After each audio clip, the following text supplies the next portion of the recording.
নমস্কার, good evening. আপনারা দেখছেন এই সময়। আমি ইলমাস সৈয়দ রয়েছি আপনাদের সঙ্গে। আর আজ কথা বলবো পুলিশদের নিয়ে, রাদার পশ্চিমবঙ্গ পুলিশকে নিয়ে। অনুব্রত মণ্ডল বীরভূমের নাকি বাঘ। পার্সোনালি আমরা মনে করি এমন কোন নেতা যিনি ওই ভাষায় গালিগালাজ করতে পারেন তিনি আর যাই হোক নেতা বলার যোগ্য তো নন। কিন্তু এই অনুব্রত বাবু ক্ষমা টমা চেয়েছেন, অনেক কিছু করেছেন, তারপর যেভাবে পুলিশকে এই মুহূর্তে নাকে দড়ি দিয়ে ঘুরিয়ে যাচ্ছেন তাতে প্রশ্ন ওঠে আমাদের রাজ্যের পুলিশই বা কি করছে।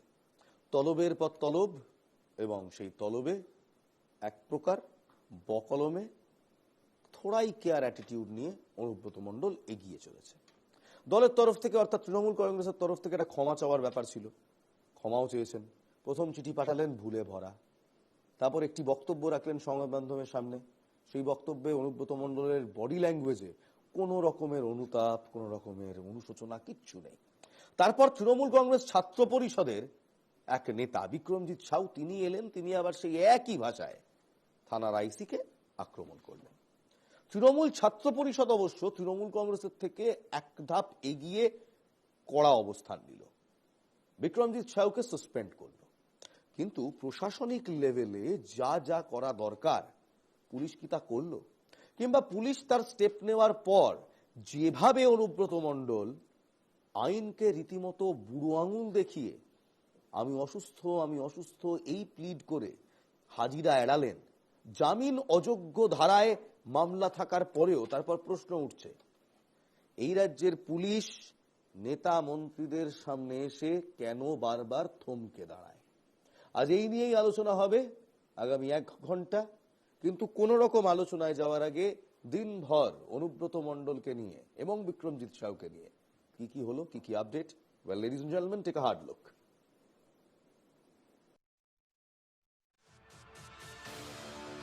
পুলিশের তলব এড়াতে নয়া পরিকল্পনা অনুব্রত মণ্ডলের। তৃণমূল সূত্রে জানা গিয়েছে অনুব্রত মণ্ডলের সর্দি কাশির সমস্যা রয়েছে। এছাড়াও ফুসফুসের সংক্রমণ ও শ্বাসকষ্টজনিত সমস্যা দেখা দিয়েছে। দিনভর জল্পনা ছিল করোনা টেস্ট করাবেন অনুব্রত মণ্ডল। তবে সারাদিনেও তার বাড়িতে কোনো চিকিৎসক বা স্বাস্থ্যকর্মীকে দেখা যায়নি। সূত্রের খবর অনুব্রত মণ্ডলের ঘনিষ্ঠ হিসেবে পরিচিত ব্যবসায়ী মলয়পীঠের বোলপুরের মুলুকে অবস্থিত বেসরকারি মেডিকেল কলেজ থেকে এই মেডিকেল রিপোর্ট করানো হয়েছে, জানিয়ে ইতিমধ্যেই অভিযোগ তুলছেন বিরোধীরা। এই মেডিকেল সার্টিফিকেটটা একেবারে জালি, মানে অনুব্রত মণ্ডল ডাক্তারের কাছে হয়তো আসেইনি, কারণ ডাক্তারের কাছে আসলে তিনি তো ওই সার্টিফিকেটের সিগনেচার করতেন। কাজেই ডাক্তারের কাছে না গিয়ে যে সার্টিফিকেট হয় সেটা রীতিমতো বেআইনি। বুধবার বিক্রমজিৎকে তলব সিউড়ি থানার। আইসিকে হুমকি কাণ্ডে বিপাকে বহিষ্কৃত তৃণমূল ছাত্রনেতা তথা তৃণমূল কাউন্সিলরের ছেলে। সূত্রের খবর সোমবার রাত্রে বিক্রমজিৎকে নোটিশ পাঠানো হয়েছে। যদিও বিক্রমজিতের বাবা সিউড়ি তৃণমূল কাউন্সিলরের দাবি তারা কোনো নোটিশ পাননি। আমরা হাতে কিছু পাইনি, হাতে পাই, ঠিক আছে। তারপরে না হয়তো আপনাদের কাছে শুনলাম এরকম একটা কিছু নোটিশ ফোটিশ হয়েছে, তো আমি এখনো কিছু জানি না, কিছু পাইনি, পেলে নিশ্চয়ই জানি। নাম না করে অনুব্রত মণ্ডলের গোষ্ঠীর বিরুদ্ধে বিস্ফোরক কাজল অনুগামী তৃণমূল নেতা। প্রাণ নাশের হুমকি দেওয়া হয়েছিল তৃণমূল অঞ্চল সভাপতিকে। মঙ্গলবার সিউড়ি 2 নম্বর ব্লকের পুরন্দরপুরে একটি সভামঞ্চ থেকে এমনই বিস্ফোরক অভিযোগ সিউড়ি 2 নম্বর ব্লকের সভাপতি তথা বীরভূম জেলা পরিষদের পূর্ত কর্মাধ্যক্ষ নুরুল ইসলামের। আমাদের ব্লকের সংগঠনটা এত ভালো, সেই জায়গায় একজন নেতা সেজে কি করে আমাদের মধ্যে বিভাজন তৈরি করতে পারে, আমরা অবাক হয়ে গেছিলাম সেদিন। নুরুল ইসলামের আরও অভিযোগ তাদের বোলপুরে মাথা নিচু করে যেতে বলা হয়েছিল। বোলপুর থেকেই তো আমার ব্লককে ডিস্টার্ব করা হচ্ছে, সংগঠনকে ভেঙে চুরমার করার চেষ্টা হচ্ছে, বোলপুর থেকে গায়ের জোরে মাথা নত করানোর চেষ্টা হচ্ছে, সবই তো বোলপুর থেকে হচ্ছে। বোলপুর থেকে আমার ব্লকের ডিস্টার্বেন্স যত হচ্ছে সব বোলপুর থেকে হচ্ছে। মাননীয় মমতা বন্দ্যোপাধ্যায় এবং আমাদের তৃণমূল দলের সর্বভারতীয় তৃণমূল দলের সাধারণ সম্পাদক অভিষেক বন্দ্যোপাধ্যায় এবং আমাদের রাজ্যের রাজ্য সভাপতি সুব্রত বক্সী মহাশয় এবং আমাদের যে একটা শৃঙ্খলা রক্ষা কমিটি আছে, সকলে মিলিতভাবে সংঘবদ্ধভাবে এই বিষয় নিয়ে আলোচনা করছে। পদক্ষেপটা ওখান থেকেই নেওয়া হবে। বোলপুরের আইসিকে কদর্য ভাষায় আক্রমণের পরেও গ্রেপ্তার হননি অনুব্রত মণ্ডল। আবার আইসিকে হুমকি দিলেও এখনও কড়া ব্যবস্থা নেওয়া হয়নি তৃণমূল কাউন্সিলরের ছেলে তথা সাসপেন্ডেড তৃণমূল ছাত্র পরিষদ নেতার বিরুদ্ধেও। প্রশ্ন উঠছে পুলিশের ভূমিকা নিয়ে। শাসক দলের নেতাকর্মী বলেই কি অনুব্রত বা বিক্রমজিৎকে সময় দিচ্ছে প্রশাসন? শাসক দলের চাপেই কি চুপ পুলিশ? প্রশ্ন তুলছেন বিরোধীরা। পুলিশ গ্রেপ্তার করতে না চাইলে আপনি কিভাবে গ্রেপ্তার করবেন? হাজিরার সাথে কি সম্পর্ক? বাড়ি থেকে গিয়ে তো তুলে আনতে পারে, আনছে না কেন? পুলিশ গ্রেপ্তার করবে না, পুলিশের সেই সাহস নেই, সৎ সাহস নেই। পুলিশের প্রসেসটা পুলিশ করছে, ফলে রোজই কোনো ডেভেলপমেন্ট কি হচ্ছে না হচ্ছে এটা তো দল সেখানে মাথা গলাচ্ছে না, এটা পুলিশের পার্ট। আপনারা পুলিশকে জিজ্ঞাসা করতে পারেন, কিন্তু এই ব্যাপারে দল এখনো পর্যন্ত নতুন করে কোনো মন্তব্য করবে না। পুলিশকে দেওয়া 5 দিনের বেড রেস্টের দিন শেষ হবে বৃহস্পতিবার। তারপরে বীরভূম জেলা পুলিশ অনুব্রত মণ্ডলের বিরুদ্ধে কি কড়া পদক্ষেপ নেবে, সেটাই সবথেকে বড় প্রশ্ন বীরভূম জেলার রাজনীতিতে। Bureau report, NKTV Bangla. বিশ্বাস করুন, এই মুহূর্তে বীরভূমের রাজনীতি কোন রকম একদম হিট ছবির পট বয়লার স্ক্রিপ্ট ছাড়া অন্য কিছু নয়। পুলিশ বারবার ডাকছে, অনুব্রত মণ্ডল যাচ্ছেন না। অনুব্রত মণ্ডল বলছেন আমার জ্বর হয়েছে, আমার সর্দি হয়েছে, আমার কাশি হয়েছে, করোনা পর্যন্ত পৌঁছে গেলেন, কিন্তু টেস্ট করানোর মতো কোন রকম মেডিকেল প্র্যাকটিশনারকে তার বাড়িতে দেখা গেল না। ভারতীয় জনতা পার্টির সুভাষ সরকার, তিনি বলছেন জাল মেডিকেল সার্টিফিকেট দেওয়া হয়েছে। একটি বেসরকারি হাসপাতাল থেকে সেই মেডিকেল সার্টিফিকেট নিয়ে এসে অনুব্রত মণ্ডল সামনে রেখেছেন। আবার বিক্রমজিৎ সাহু, যাকে তৃণমূল কংগ্রেসের ছাত্র পরিষদ সাসপেন্ড করেছে, তার বাবা বলছে কোনো নোটিশ পাইনি, পুলিশ বলছে সোমবার রাতে নোটিশ পাঠিয়েছি। প্রশ্ন হলো, এই মুহূর্তে তাহলে কি পুলিশের কাজ করতে দেওয়া হচ্ছে না পুলিশকে, নাকি পুলিশ নিজের কাজ করতে পারছে না? আজ আমাদের সঙ্গে যারা রয়েছেন আসুন আলাপ করে নিই। পার্থপ্রতিম বাবু রয়েছেন, পার্থপ্রতিম রায় তৃণমূল কংগ্রেসের মুখপাত্র আমাদের সঙ্গে রয়েছেন রুবি মণ্ডল ভারতীয় জনতা পার্টির মুখপাত্র, রয়েছেন পার্থ মুখোপাধ্যায় কংগ্রেসের মুখপাত্র, রয়েছেন রিতেশ বসাক সিপিআই এর মুখপাত্র মাফ করবেন, এবং অনিল জানা প্রাক্তন পুলিশ কর্মী আমাদের সঙ্গে এই মুহূর্তে রয়েছেন। আমি অনিলদা আপনাকে দিয়ে শুরু করব। অনিলদা, পুলিশ তুমি যতই মারো তোমার বেতন 112। 6-এর দশকে এই স্লোগান আমরা শুনেছিলাম। এখন তো মনে হয় নতুন স্লোগান এসছে, পুলিশ তোমায় যতই যা বলি, যতই গালাগালি দিই, তুমি কিছুই করবে না যদি শাসক নেতার নাম সেখানে থাকে। প্রসেসটা ঠিক কি? এই পুলিশের প্রশাসনের প্রসেস নিয়ে বারবার কথা উঠছে। সুকান্ত মজুমদাররা বলছে কেন গিয়ে ঘাড় ধরে বাড়ি থেকে গ্রেপ্তার করা হচ্ছে না। প্রসেসটা কি? আপনারা কি হাজিরার জন্য ওয়েট করবেন, নাকি বাংলার পুলিশ হাত গুটিয়ে বসে থাকবে, গালাগালি তারা শুনে নেবে, দে আর ওকে উইথ ইট? দেখুন, এইটা নিয়ে বেশ কয়েকদিন ধরে অনেক কচকচি হচ্ছে। ওই বীরভূমের বাঘ না বেড়াল কি আমি জানি না, ওই যে কথাটা বলেছেন, কোনো সুস্থ মাতার লোক, কোনো ভদ্রলোক, ম্যান অফ কনসেন্স এটা সাপোর্ট করবেন না, এটা ঘটনা। কিন্তু আজকে বলুন যে পুলিশ, এটা তো খালি আইসি বোলপুরকে বলেননি, তো সমগ্র পুলিশ সমাজকে বলেছেন, এবং এর জন্য পুলিশ মন্ত্রীরও তো রিয়াক্ট করা উচিত ছিল। আমার ফোর্সটা তো ওনার আন্ডারে, পুলিশ তো অটোনোমাস নয়, পুলিশ তো সরকারি কর্মচারী, তাদের কোনো রিয়াকশন দেখেছেন? একটা 41 এসে নোটিশ দিয়েছে, বসে আছে, আবার আসছে না। 41-এর যেটা 41 এর সিআরপিসি যেটা ছিল, এখন বিএনএসএস কত হয়েছে আমি জানি না, ওই তার তো সাবসেকশন 4-এ প্রভিশন আছে, যদি কমপ্লাই না করলে ঘাট ধরে নিয়ে আসে অ্যারেস্ট করার। পুলিশ একজন আইনজীবীকে তার বাড়ি থেকে ঘাড় ধরে মাঝরাত্রে নিয়ে আসতে পারে, আরেকজনের বাড়ি, তার 3টে বাড়ি পরে, থানার 3টে বাড়ি পরে তাকে ডাকলে চলে, তার দরজা ভেঙে আনতে পারে, অন্য জায়গায় চলে যায়। তখন এদের এই ফর্মুলাটা কোথায় থাকে, প্রসিডিওরটা?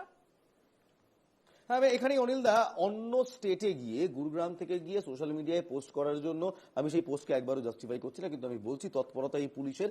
কলকাতা পুলিশ গুরুগ্রাম থেকে গিয়ে একজন ইউটিউবারকে সোশ্যাল মিডিয়ায় পোস্ট করার জন্য একেবারে গ্রেফতার করে, বামাল সমেত গ্রেফতার করে কলকাতায় এনে কোর্ট প্রোডাকশন করাতে পারে। কিন্তু বীরভূমের আইসি, বীরভূমে থাকা অনুব্রত মণ্ডল, যিনি নিজের বাড়িতেই রয়েছেন, সেখান থেকে 30 রোববার তলব করা হলো, এড়ালেন, বললেন অসুস্থ। সোমবার গেলেন না, মঙ্গলবার গেলেন না। আপনাদের উপর তো আর মানুষ ভরসা রাখতে পারবে না অনিলদা। বাড়িতে আছে কেন, আমি তো আশ্চর্য হলাম। উনি তো ওখান থেকে বাড়ি থেকে বেরোলে উডবার্নে ওনার সিট বুক হয়ে যায়। উডবার্নটা তো এদের নেতা মন্ত্রীদের জন্য সেকেন্ড রেস্ট রুম, উডবার্নে আসেননি এখনো, সেটাই আমি আশ্চর্য হচ্ছি। আর পুলিশ আজকে এই গালাগালি খেয়েছে, সত্যি নিতে খারাপ লাগবে, এটা পুলিশের প্রাপ্য ছিল। পুলিশ নিজেকে সেই জায়গায় না দিয়ে, পুলিশ হয়ে কথা বলছেন, আমি পুলিশ হয়ে বলছি, আমরা যখন ছিলাম, আমরা গর্ব করছি না যে রিটায়ার করেছি বলে বলছি না, আমরা শাসক দলের নেতার বিরুদ্ধে মামলা লিখে, মার্ডার কেসের মামলা লিখেছি, তারপরে আমাদের চিন্তা হয়নি, কারণ আমাদের স্লেপটা পরিষ্কার রাখতে হয়, নিজের সিট দ্বারাটা রাখতে হয়। এই যে ধরুন আরজিকরের পরে সিট দ্বারা দিয়েছেন, আমার খুব খারাপ লেগেছে, কারণ ওই তৎকালীন মাননীয় নগরপাল উনি আমার ডিসি ছিলেন, হি ওয়াজ ভেরি বুকিশ এবং খুব সিম্প্যাথেটিক টু দি সাবঅর্ডিনেট। কিন্তু হয়েছে আজকে পুলিশের সিট দ্বারা ওইখানে চলে গেছে। পুলিশের যদি সিলেক্ট করে, পুলিশের দেখার কি দরকার, পুলিশের দেখবে কগনিজেবল অফেন্স হয়েছে কিনা। এখানে সিরিয়াস কথা বলেছে, পুলিশ তার অ্যাকশন করবে, কে কোন পার্টি করবে না করবে সেটা তার স্বাধীনতা। একেবারে রুবি মণ্ডল, ভারতীয় সেটা জনতা তার পার্টির স্বাধীনতা। প্রতিনিধি আমাদের সঙ্গে রয়েছেন। পুলিশের রুবি সেটা মণ্ডল, দেখার কি দরকার? পুলিশের ভূমিকা নিয়ে সত্যি এই মুহূর্তে প্রশ্ন উঠছে।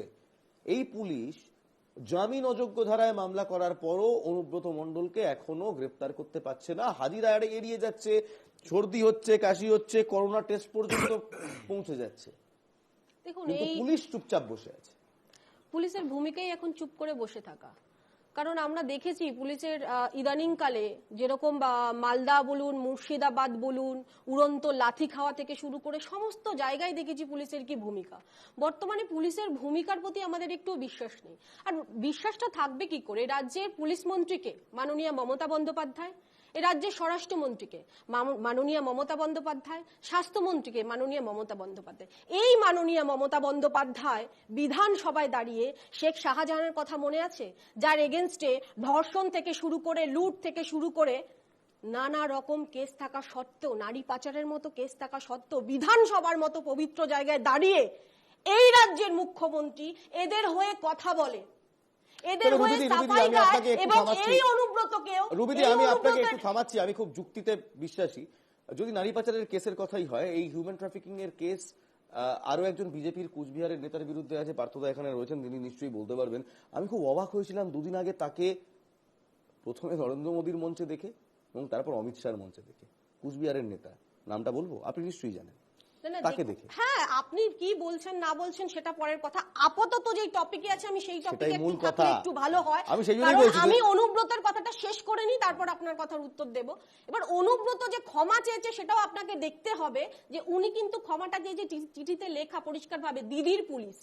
আমি জানতে চাই দিদির পুলিশটাকে, দিদির পুলিশটাকে উনি কিন্তু কারোর কাছে ক্ষমা চাননি। তার মানে উনি এই রাজ্যের প্রশাসনকেও সম্মান করে না, তা বুঝতে হবে, কাউকে সম্মান করে না। এবং যে কথাটা বলেছে ধর্ষণের মতো কথা বলেছে, আজকে আপনি বলুন এই রাজ্যের জনগণ কার কাছে দ্বারস্থ হবে? পুলিশের কাছে হবে তো। কোনো রকম ভাবে যদি কোনো সমস্যায় গিয়ে পড়ে, সে আগে সবার আগে কাকে কল করবে? পুলিশের কাছে কল করবে তো। কিন্তু সেই পুলিশ নিজের বউ, নিজের মাকে রক্ষা করতে পারে না, অক্ষম। তার এগেনস্টে এখনো তাকে চুল ধরে টানতে টানতে নিয়ে এসে লকআপে ভরতে পারে না। সেই পুলিশ সাধারণ মানুষকে কিভাবে সুরক্ষা দেবে, আর সেই পুলিশ মন্ত্রী কেন চুপ হয়ে বসে আছে, সেটা আমরা জানতে চাই। সত্যি তো রিতেশ, এর আগে শুনতাম দাদার পুলিশ, এখন শুনছি দিদির পুলিশ। দিদির পুলিশকে আমরা জানি পশ্চিমবঙ্গ পুলিশ, আমরা জানি কলকাতা পুলিশ, খুব বেশি হলে বিধাননগর কমিশনারেটের পুলিশ। দিদির পুলিশটা ঠিক কারা? না দেখো, এইটা তো এখন বোঝা যাচ্ছে যে কি বলবো, একটা হচ্ছে রাজনৈতিক চর্চা যদি হতো যে একটা রাজনৈতিক দল আর একটা রাজনৈতিক দলের মধ্যে আকচি হচ্ছে, সেটা নয়।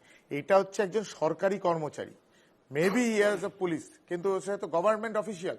একজন গভর্নমেন্ট অফিসিয়ালকে অন ডিউটি, রিটায়ার করেননি, অন ডিউটি, রিটায়ার করলে তো বলতে পারতো না, অন ডিউটিতে তুমি বলছো। তার মানে হচ্ছে যে অনুব্রতর এগেনস্টে কি স্টেপ নেওয়া হচ্ছে, that doesn't matter to Anubrata. It matters যে রাজ্যের সরকারি কর্মচারীদেরকে রাজ্য সরকার কি চোখে দেখছে এবং রাজ্য সরকার সেই সরকারি কর্মচারীকে কি সেফগার্ড দেবে, যে সেফগার্ডে সে রাজ্য সরকারি কর্মচারী নিজে আশ্বস্ত হবে যে হ্যাঁ আমরা সরকারি কর্মচারী হিসেবে গর্বিত। এইটাই হচ্ছে সবচেয়ে মারাত্মক। তার মানে এটা দাঁড়াচ্ছে যে রাজ্য সরকার, তৃণমূলের সরকার যেহেতু একজন রাজ্য সরকারি কর্মচারীকে মাইনা দেয়, তার মানে এটা ইমপ্লাইড যে তার দলের লোকেরা যে কোনো সময় রাজ্য সরকারি কর্মচারীদেরকে গালাগাল দিতে পারে এবং রাজ্য সরকার তাই নিয়ে কোনো ইন্টারভেন করবে না। এর থেকে লজ্জা, এর থেকে নির্লজ্জ, এর থেকে গরীয় অপরাধ অন্তত রাজ্য সরকার করে যাচ্ছে। শোনো, অনুব্রতর এগেনস্টে যা মেজার নেবে, একজন বিরোধী দলেরকে যখন তুমি অ্যারেস্ট করতে যাবে, পারবে চোখে চোখ রেখে সেই অফিসার বলতে পারবে যে আপনাকে অ্যারেস্ট করতে চাইছি? তখনই তো প্রশ্ন করবে আপনি অনুব্রতর ক্ষেত্রে কি করেছিলেন। অনুব্রতর ক্ষেত্রে দুটো চিঠি পাঠিয়েছিলেন। আমি এখানে একবার কংগ্রেসের মুখপাত্র পার্থ মুখোপাধ্যায়ের কাছে আসবো। পার্থদা, এটা ঠিক কোন ধরনের প্রশাসন যেখানে একজন কনভিক্ট, যার বিরুদ্ধে সমস্ত তথ্য প্রমাণ আছে, মিডিয়াতে আছে, তিনি নিজে স্বীকার করছেন তিনি ওই কাণ্ডটি ঘটিয়েছেন। তিনি নিজে চিঠিতে লিখছেন দিদির পুলিশ, কোন পশ্চিমবঙ্গ পুলিশ, বীরভূম পুলিশ, জেলা পুলিশ টিকলেও না হয় বুঝতাম, দিদির পুলিশ। তিনি বহাল তবিয়তে ঘুরে বেড়াচ্ছেন, তার সর্দি হচ্ছে, কাশি হচ্ছে, করোনা পর্যন্ত হয়ে যাচ্ছে, কিন্তু পুলিশ তাকে গ্রেফতার করতে পারছে না। এরা আপনাদের ইন্ডিয়াতে জোট সঙ্গী, দেশে এলো তো শেষ করে দেবেন পুরো। যাই হোক, আমাদের রাজ্যে জোট সঙ্গী নয় সেটা কথা না, কথাটা হচ্ছে যে কুণাল ঘোষ একটা খুব ভালো কথা বললেন যে দল মাথা গলাবে না, বলে যতক্ষণ তাকে গ্রেপ্তার না করা হবে দল মাথা গলাবে না। তাকে গ্রেপ্তার করার মতো পরিস্থিতি হলে দল তখন হয়তো মাথা গলালেও গলাতে পারে। মানে আজকে পরিস্থিতিটা তাই। দেখুন, যে কথাটা মানে বারবার আলোচনা হচ্ছে যে একটা বেসরকারি চিকিৎসা কেন্দ্র থেকে তিনি সার্টিফিকেট দিয়েছেন, সেই বেসরকারি চিকিৎসা কেন্দ্র থেকে যে সার্টিফিকেট দিয়েছেন সেই ডাক্তার একজন সরকারি ডাক্তার, তার সরকারি হাসপাতালে থাকার কথা, তিনি একটা বেসরকারি চিকিৎসা কেন্দ্রে বসে রেডিয়াস আছে না যার ভেতর প্রাইভেটে প্র্যাকটিস করতে পারে। রেজিস্ট্রেশন নাম্বারটা উনি স্বীকার করেছে, তার রেজিস্ট্রেশন নাম্বারটা এটা কতখানি বেআইনি, তারপরেও কোনো ব্যবস্থা নেই তো। এটা আমাদের রাজ্যে কেন্দ্রে সব জায়গাতে যদি দেখেন অন্যায়ের কোনো প্রতিবিধান নেই। কি বলবেন, এতে কিছু করার নেই। আমরা ছোটবেলা থেকে শুনতাম যে বাঘে ছুলে 18 গা, পুলিশে ছুলে 36 গা। এখন এই যে বাংলার বাঘ, কে বাংলার বাঘ? আমি একজন বাংলার বাঘকে চিনি স্যার, স্যার আশুতোষ মুখার্জি, আমি আর কোন বাঘকে চিনি। আচ্ছা, তৃণমূলের বাংলার বাঘ, তাহলে আপত্তি নেই তো? না, তৃণমূলের বাংলার বাঘ হবে না, বাংলাটা বাঙালি। আচ্ছা বেশ, রুবিদি, এখনো পর্যন্ত আমি সঞ্চালক। তৃণমূলের বাংলার বাঘ, তাকে মানে তার ক্ষেত্রে ব্যাপারটা হচ্ছে যে ওই 18 আর 36টা উল্টে গেছে। আচ্ছা, এবার আমি এখানে একবার পার্থ মুখোপাধ্যায়, মাফ করবেন, পার্থ প্রতিম রায়ের কাছে আসবো। পার্থদা দীর্ঘদিনের সাংসদ ছিলেন, কুচবিহারের দুর্দণ্ড প্রতাপ নেতা। পার্থদা, আপনার বিরুদ্ধেও এরকম কোনোদিন অভিযোগ আমরা শুনবো না, আমি গ্যারেন্টি দিয়ে বলতে পারি, আমি পার্থ প্রতিম রায়ের বিরুদ্ধে এমন কোনো অভিযোগ শুনবো না। আর প্রতিটা মানুষ গ্যারেন্টি দিয়ে বলবে অনুব্রত মণ্ডলের বিরুদ্ধে এরকমই অভিযোগ শুনবো। 10 বছর পরেও শুনবো, 10 বছর আগেও শুনেছিলাম। এর আগে মুখ্যমন্ত্রী বলেছিলেন কেষ্ট আমার ছোট ভাই, মাথায় অক্সিজেনটা পৌঁছয় না। তিহার থেকে যখন ফিরে এলেন বললেন বীরের মতো ফিরেছে। এই বীর এদের তো আপনারাই, কিন্তু বকলম একদম স্ট্রেট ফরওয়ার্ড যদি বলি, মমতা বন্দ্যোপাধ্যায়ের আশকারাতে আজকে অনুব্রত মণ্ডল এরকম ভাবে ফুলে ফেপে উঠেছে। এখন সেই মমতা বন্দ্যোপাধ্যায়ের প্রশাসনের পুলিশকেই গালমন্দ করছে অনুব্রত মণ্ডল। ফ্র্যাঙ্কেনস্টাইন বানিয়েছেন একটা। দেখুন, এই অডিও ক্লিপ সামনে আসার পরপরই আমাদের দল কিন্তু ড্রাস্টিক অ্যাকশন নিয়েছে। ওকে ক্ষমা চাওয়া, আরে আমাকে বলতে দাও, আমি বলতে দেবো, আমাকে বলতে দাও। আমি সকলের কথা শুনলাম, খুব মনোযোগ দিয়ে শুনেছি। আমি তোমাকেও বলছি যে আমাকে বলতে দাও, নিশ্চয় আমি সব আনসারেবল সবকিছু। যে ক্ষমা চেয়েছে, ভিডিও বার্তা দিয়েছে, আমাদের অল ইন্ডিয়া তৃণমূল কংগ্রেসের পেজে খুব প্রমিনেন্টলি সেটা বলা হয়েছে। আমাদের সর্বোচ্চ দলের শৃঙ্খলা কমিটি আরও কি ধরনের ব্যবস্থাপনা গ্রহণ করা যায় সে নিয়ে নিশ্চিতভাবে তারা ব্যবস্থাপনা গ্রহণ করবে। পুলিশের মতো কাজ করছে, আইনি পদক্ষেপ করছে। স্যার এটাই আমাদের ভুল, পুলিশের মতো কাজটা করতে পারছে না। আরে পুলিশ ডাকছে, আসছে না, কি তার পরবর্তী কি স্টেপ হবে সেটা পুলিশই গ্রহণ করবে। এক্ষেত্রে আপনি এই জায়গায় তো বলতে পারো না পুলিশ এক্ষুনি অ্যারেস্ট করে চুলে পুলিশে ধরে নিয়ে আসবে বা এই করবে সেই করবে, সেটা পুলিশে পদক্ষেপ গ্রহণ করছে। এখন বিষয় হলো, কথা হচ্ছিল যে কথায় কথায় তৃণমূলকে বিভিন্নভাবে দাগিয়ে দেওয়ার চেষ্টা করছে। আজকে রিতেশ দা বা বিজেপির যিনি মুখপাত্র খুব বললেন, আমি স্ট্যাটিস্টিক দিয়ে বলতে পারি এখন পার্লামেন্টে যে সাংসদরা রয়েছে তাদের যদি ক্রিমিনাল ডেসক্রিপশন দেখা যায়, যে বিজেপির বেশিরভাগ সাংসদদের এ ধরনের অভিযোগ রয়েছে, মহিলা ঘটিত অভিযোগ রয়েছে, মার্ডারের মতো ঘৃণ্য অপরাধের সঙ্গে যুক্ত হয়ে গেছে। স্ট্যাটিস্টিক আছে সবার কাছে, আপনিও জানেন। আজকে রিতেশবাবু বলছিলেন যে মজিদ মাস্টার একসময় কি দুর্দণ্ড প্রতাপ নেতা ছিল, তার বিরুদ্ধে বিভিন্ন ধরনের অভিযোগ ছিল। বুদ্ধদেব বাবু তখন মুখ্যমন্ত্রী, তিনি আলিমুদ্দিন স্ট্রিটে পার্টি অফিসে ঢুকছেন, মজিদ মাস্টার সেখানে হাজির। আপনারাই তো বদলের স্লোগান দিয়ে এসেছিলেন। করেনি তো আজকে না আমি শিখেছি, আমি কথা বললাম আজকে যে দার্শনিক তৃণমূলকে দোষারোপ করছেন, আপনারা নিজের দিকে আঙুল দেখাচ্ছেন না, এটাই দুর্ভাগ্য। আমরা ব্যবস্থাপনা নিয়েছি দলের পক্ষ থেকে, আজকে বিজেপির এই মুহূর্তে 4-5-6টা নেতার কথা বলতে আচ্ছা হবে বেশ, যারা আমি আপনাদের দুজনকে আমি বলবো আপনারা দুজনে একটু শান্ত হন, কিন্তু আপনাদের যদি এই বক্তব্য হয়, আচ্ছা বেশ, রুবিদি, ওকে, থ্যাংক ইউ। আপনি যদি এটাই বলেন, আপনি যদি এটাই বলেন, আচ্ছা ঠিক আছে, thank you, madam, thank you, madam, thank you. আচ্ছা এবার ফেরান Personally এরকম বলবেন না। না না, এবার জিনিস হচ্ছে এগুলো বলবেন না, মুখ আপনারাই দেখাবেন না, 2011 সালে আপনাদের স্লোগান মুখটা দিয়েছিলেন ঢাকতে হবে পার্থদা, সবার আগে। যে আমরা বদলা নয় বদল চাই। তা বদলটা কি করলেন? আমি না হয় মেনে নিলাম মজিদ মাস্টাররা ছিল, আমি এটাও মনে নিচ্ছি যে ভারতীয় জনতা পার্টির একজন নয় একাধিক এরকম সাংসদ আছে যাদের বিরুদ্ধে মহিলা নির্যাতনের কেস রয়েছে। রুবিদি নিজেও মানবেন কয়েকদিন আগে, না না রয়েছে, আরে বাবা কয়েকদিন আগে খোদ মধ্যপ্রদেশের প্লিজ খোদ মধ্যপ্রদেশের পুলিশ ভিডিও রিলিজ করেছে। কিন্তু coming back to the point, Anubrata Mondal যেটা করেছেন, আজকে মাঝখানে একটা এআই উঠলো, এআই ভিডিও, উনি নিজে বলছেন আমি বলেছি, তারপর তো আর এআইটা আসেনি, থ্যাঙ্কফুলি উনি বলেছিলেন। সমস্যা আমার তিনটে প্রশ্ন। এক, দিদির পুলিশটা কি আমি সত্যি জানতে চাই।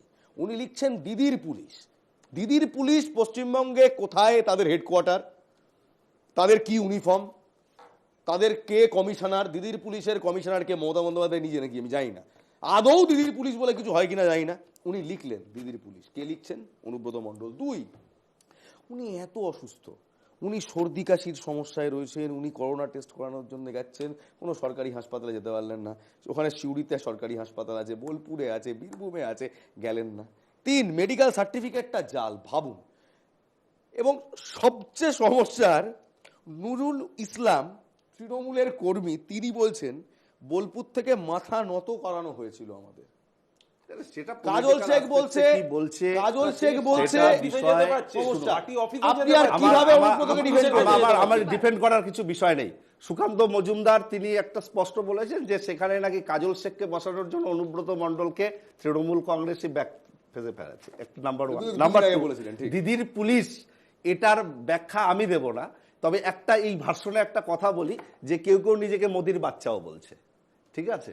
তো সেটা যদি কিভাবে ক্ল্যারিফাই হয়, দিদির পুলিশও সেভাবেই ক্ল্যারিফাই হবে। তবে আমি মনে করি এ ধরনের কয়েনেস ইউজ করা একদমই উচিত নয়। যখন সরকারি কোনো ডেকোরাম মেনটেন করা উচিত, সেটা রাজ্যের পুলিশ, রাষ্ট্রের পুলিশ এইভাবেই। রুবি মণ্ডল, আমি আপনার কাছে এটা যাবো, দেখুন ওই যে মোদিজি কি সেনা, ঠিক তেমনই দিদিজি কি পুলিশ, এটাই পার্থদা বলার চেষ্টা করলেন। কাউন্টার নিজেই বলেছেন, আমার সেনা মোদিজি নিজেও বলেছেন। তাহলে এবার বলুন রুবিদি, আপনার প্রশ্ন ছিল, এবার আপনি বলুন, উত্তর দিন। দেখুন, সেনাবাহিনীর বিষয়টা অন্যরকম গিয়ে দাঁড়ায়, আর মোদিজিকে সেনা বলছে, মোদিজিকে সেনা যারা ভারতীয় জনতা পার্টিতে রয়েছে তারা সবাই মোদিজিকে সেনা, সবাই সেনা, আমরা সবাই অন্যরকম সেনা। আপনারা তো বিজেপির সেনা, আমরা জানি, আমরা ভারতীয় জনতা পার্টির সেনা, এবং ভারতীয় জনতা পার্টি থেকেই নরেন্দ্র মোদিজি প্রধানমন্ত্রী হয়েছেন, সেখানে আমরা বলতেই পারি আমরা সেনা, আমরা সবাই সেনা। তবে মোদিজির সেনা না, আপনারা বিজেপির সেনা। আমরা মোদিজির সেনা, আমরা সবাই সেনা, 140 কোটি মানুষ মোদিজির সেনা, তাতে কি অসুবিধা আছে? দেশের প্রধানমন্ত্রীর সেনা হওয়াটা কিসের ভুল আছে? আমরা সবাই সেনা। না, মানে যে মুহূর্তে কোন দেশের প্রধানমন্ত্রীর পার্সোনাল সেনা থাকে, সেই মুহূর্তে দেশটি নর্থ কোরিয়া হয়ে যায়, একদম এইটাই ভুলটা আছে। ভারতীয় সেনা রয়েছে, যার কমান্ডার ইন চিফ ভারতের প্রেসিডেন্ট, এটাই আমাদের গণতন্ত্র। এনিওয়ে, আমরা এই ডিবেটে যাব না, because it's not at all in tandem with our topic today. আমি অনিলদার কাছে যাব। অনিলদা, অনেক কিছু তো শুনলাম, পুলিশকে পুলিশের মতো কাজ করতে দেওয়া হবে, পার্থদা বললো যে পুলিশ তাদের মতো কাজ করছে।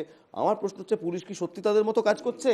মানে বারবার অনুব্রত মণ্ডল আমি অসুস্থ বলে নিজের বাড়িতে রয়েছেন, জাল সার্টিফিকেট দিচ্ছেন, পুলিশের কি কোনো রকম অপশন নেই এই লোকটাকে গিয়ে তার বাড়ি থেকে অ্যারেস্ট করার? পুলিশ অপেক্ষা করবে কতদিন এসে থানায় আসবে, আদৌ আসবে কিনা? আপনি দেখুন, আগামী বৃহস্পতিবার, কালকে এই বৃহস্পতিবারে গিয়ে উডবার্নে ভর্তি না হয়, উডবার্নের সিট হয়তো রিজার্ভ হয়ে গেছে। এবং এটা অনুব্রত মণ্ডল কিন্তু কি অন্যায় তো কিছু করেনি, কিচ্ছু অন্যায় করেনি। আপনি একজন প্রাক্তন পুলিশ কর্মী। আরে ভাই, আমি বলে দিচ্ছি, ও তো ট্র্যাডিশনটা বহন করে যাচ্ছে।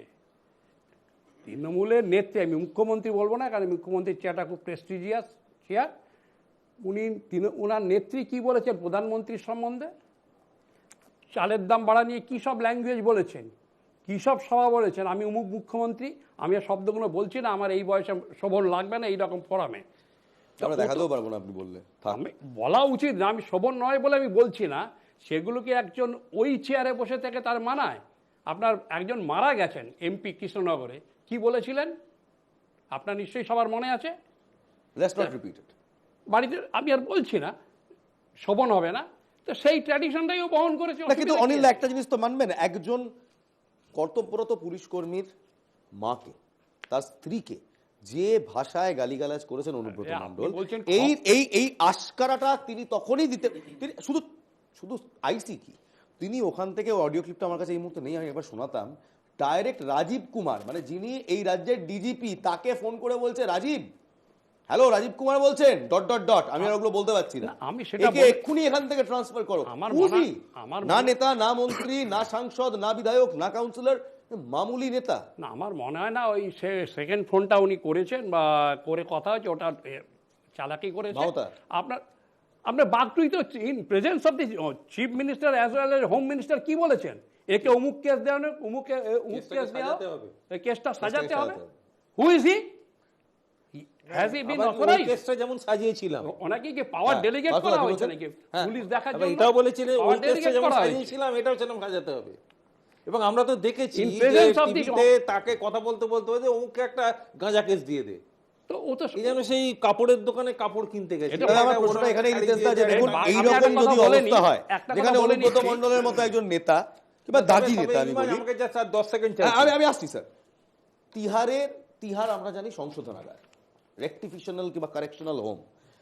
একটা জিনিস তো প্রমাণিত, রুবিদি প্লিজ টেল দ্য সেন্টার তিহারে কারেকশন ঠিক করে হচ্ছে না, কারেকশন হলে এরকম ভাবে বেরিয়েছে বলতেন না, you need to focus on that. কিন্তু সত্যি এইরকম একজন নেতা, একজন দাগি নেতা, তিনি কেস সাজানোর কথা বলছেন, তিনি বকটু এর পর বলে টিভি ফেটে ব্লাস্ট হয়েছিল, আমি একেবারে মনে আছে কারণ সেই সময় অন্য একটি চ্যানেলে ছিলাম, কিন্তু সকালবেলা ফোনে লাইভ অনুব্রত মণ্ডলকে সেদিন আমি ইন্টারভিউটা নিয়েছিলাম, প্রশ্নটা করেছিলাম, তিনি বলেছিলেন টিভি বাস্ট করেছে হয়তো। তৃতীয়, বিভিন্ন সময় বিভিন্নবার পুলিশকে বোমা মারতে, পুলিশকে মারার কথা বলেছেন, পুলিশের এগেনস্টে যাচ্ছেন বিরোধীদের। এই অনুব্রত মণ্ডলকে কেন আশকারা দেওয়া রিতেশ? না, কতগুলো জিনিস আশকারাটা আমি আসছি, কতগুলো জিনিস কিন্তু এই গোপালবাড়ির একটা কথা আছে না যে রেগে গেলে মানুষের কিন্তু স্বরূপটা বেরিয়ে আসে, যেরকম হচ্ছে রাগেন না, মাথায় অক্সিজেন, না তুমি শোনো না, এই বিক্রমজিৎ সাউ মানে ফেসবুকে ইয়েতে সোশ্যাল মিডিয়াতে বলছে লিটল হালদার তুমি মাফিয়াদের সাথে সম্পর্ক রাখো, তার মানে সে এস্টাবলিশ করছে যে মাফিয়া রাজটা চলছে।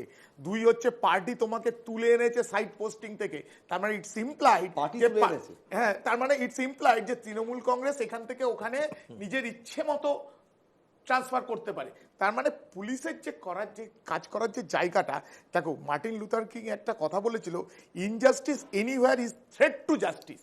এইটা হচ্ছে সবচেয়ে বড় কথা। তুমি বলো না 1 বছরে কত ললেস চলছে, লাস্ট 1 বছরে দেখো একের পর এক, আজকেও মারা গেছে, পুলিশকে বলার পরে বলেছে যে টাইম দিলাম, অমুক টাইমের মধ্যে খুন করে দেবো, খুন করে প্রমাণ করে দিয়েছে যে খুন করা যায়। সাধারণ জিনিস বলো, জয়ন্ত সিং এর বাড়ি জাস্টিস বলছে শুধু 2টো তলা ভেঙে দেখান, এখন অব্দি ভাঙার ক্ষমতা হলো না। ঠিক তো, তাহলে আমরা পশ্চিমবঙ্গে ছেড়ে দাও আমাদের রাজনীতির কথা, আমাদের ঝান্ডা ছেড়ে দাও, সাধারণ মানুষ কোন সুরক্ষা? আমি এখানেই একবার পার্থদার কাছে আসবো, পার্থ প্রতিম রায় তৃণমূল কংগ্রেসের মুখপাত্র। পার্থদা, একটা অত্যন্ত গুরুত্বপূর্ণ প্রশ্ন করব, ঠিক 2026-এর আগে 2011-তে আপনারা বদলের প্রমিস করে, বদলের প্রতিশ্রুতি দিয়ে এসেছিলেন, আপনারা বলেন উন্নয়ন নাকি বিভিন্ন জায়গায় দাঁড়িয়ে রয়েছে, এই অনুব্রত মণ্ডল বলেছিল খাড়া হাতে দাঁড়িয়ে রয়েছে উন্নয়ন, এরকম নেতাদের পুষে কি পান আপনারা? দেখুন, অনুব্রত বা যে সাউ টিএমসিপির যে নেতা, তাদের দুজনের বিরুদ্ধে কিন্তু ব্যবস্থা হয়েছে, সাউকে দল থেকে ছাত্র সংগঠনের পক্ষ থেকে। আপনি খুব রেগে যাবেন, আপনাদের ছাত্র মানে ইউনিট, তারা তৃণমূল কংগ্রেসের থেকে অনেক বেশি বুকের পাটা রাখে, তারা সাসপেন্ড করে দিয়েছে 6 বছরের জন্য, বহিষ্কার করেছে 6 বছরের জন্য। আপনারা বহিষ্কার তো তুর একটা ক্ষমা চাইয়ে বলছেন ছেড়ে দিন। 6 বছরের বহিষ্কার কি হয় বলো তো? ক্র্যাশ কোর্সে পাঠাচ্ছে, আপনার দলের বাচ্চারা ভালো হয়ে চলে আসবে। আপনার দলের বাচ্চারা they showed more courage, more compassion, তারা 6 বছরের জন্য বহিষ্কার করলো, আর আপনার দলের বড়রা তন্ময়বাবু থেকে শুরু করে এই সাম্প্রতিক কি একজন প্রাক্তন সাংসদ, তার যে স্ক্রিনশটে চ্যাটগুলো প্রকাশ্যে এলো, তো আমরা সেটাও দেখেছি এই সাম্প্রতিক সময়ে। তারা দলের পক্ষ থেকে তার বিরুদ্ধে কি ব্যবস্থা গ্রহণ করছে আমার জানা নেই। তো যাই হোক, আমরা এই বিষয়গুলোকে আমাদের দল কখনো অনুমোদন করে না বলেই তাদের বিরুদ্ধে ব্যবস্থা গ্রহণ। আচ্ছা, মমতা বন্দ্যোপাধ্যায়ের পৃষ্ঠপোষকতা ছাড়া অনুব্রত মণ্ডল এত বড় ফিগার, এত বড় দুর্দণ্ড প্রতাপ বাঘ, আমরা বলি বাঘ রোল, আপনারা বলেন বাঘ, হয়ে উঠতে পারত? দেখুন, অনুব্রতর সাংগঠনিক দক্ষতা নিশ্চিতভাবে রয়েছে, নিশ্চয়ই রয়েছে। দল তাকে প্রমোট করেছে, বাট এই সময় তিনি যে কার্যকলাপ করেছেন তার বিরুদ্ধে দল ব্যবস্থা গ্রহণ করছে এবং আগামী দিনে দেখুন যে আইনি পদক্ষেপও নিশ্চিতভাবে তার বিরুদ্ধে হবে এবং দলীয় দাদা আমার আর একটা জায়গায় হবে আপত্তি এই ব্যাপারে। আছে। আর এই আপত্তিটা আজকে ক্লিয়ার করা দরকার। বোলপুর কিংবা শান্তিনিকেতন কিংবা বীরভূম, রবি ঠাকুরের বোলপুর, রবি ঠাকুরের শান্তিনিকেতন, রবি ঠাকুরের বীরভূম, অনুব্রত মণ্ডলের কবে হয়ে গেল? কবে হলো অনুব্রত মণ্ডলের বীরভূম? কবে হলো দাদা? এই নেতাদের মানে আজকে যদি কেউ এসে বলে অমুকের কলকাতা, না, কলকাতা সমস্ত কলকাতাবাসীর। বীরভূম, শান্তিনিকেতন, বোলপুর এটা রবীন্দ্রনাথ ঠাকুরের।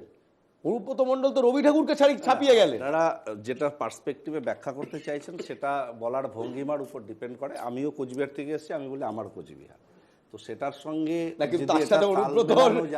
বীরভূমের কোনো মিল নেই। তো স্বাভাবিকভাবে এটার কিভাবে ব্যাখ্যা হবে সেটা আলাদা বিষয় এবং অ্যাক্টিভিটিস কি বলছে। তো পার্থদা, আমি শুধু এইটুকু বলতে পারি, আমি কোচবিহারে গিয়ে আপনার দলের বিরুদ্ধে খবর করলে আমার কোনোদিন এই ভয়টা থাকবে না যে পার্থদা আমাকে গুলি করে খুন করে দিতে পারে। কিন্তু বীরভূমে দাঁড়িয়ে দাদা আমি বলছি আপনাকে, বীরভূমে দাঁড়িয়ে আপনি এই ধরনের সাংবাদিকতা করলে আপনি খুন হয়ে যেতে পারেন, মধ্যপ্রদেশে করতে গেলে খুন হয়ে যেতে পারেন। আপনি কোন বিজেপি শাসিত রাজ্যগুলোতে যদি আপনি নির্ভীক সাংবাদিকতা করেন, আপনি সাংবাদিকতা করতে পারবেন না। এর ভুরি ভুরি উদাহরণ রয়েছে, আপনি নিশ্চিতভাবে সেটা জানেন। সুতরাং বাংলায় সাংবাদিকতার অনেক বেশি স্পেস রয়েছে এবং আন্দোলন করবার স্পেস রয়েছে, সেই জায়গাটা।